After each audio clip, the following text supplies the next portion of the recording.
শুভ দুপুর। দুপুরে রান্না বান্না করতে চলে আসলাম।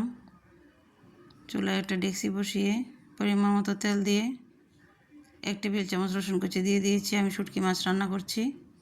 1.5 টেবিল চামচ পেঁয়াজ বাটা দিয়ে দিয়েছি।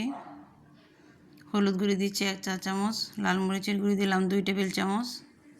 শুটকি একটু ঝাল হলে ভালো লাগে, ধনিয়ার গুঁড়ি দিয়ে দিলাম 1 চা চামচ। অল্প একটু পানি দিয়ে মশলাটা কষিয়ে নিচ্ছি। শুটকিগুলো এখন কষিয়ে নেব।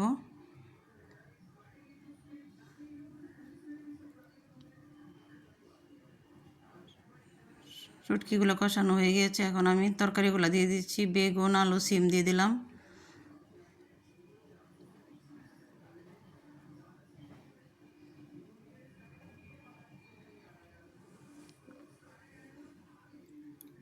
তরকারিগুলো ভালো করে কষানো হয়ে গেছে। একটু জল দিয়ে 10 মিনিট অপেক্ষা করব, তারপর ধনিয়া পাতা দিয়ে নামিয়ে নেব।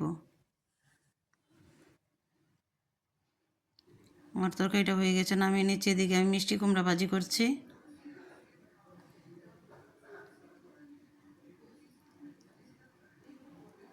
আর ট্যাংরা মাছ রান্না করেছি আলু সিম দিয়ে।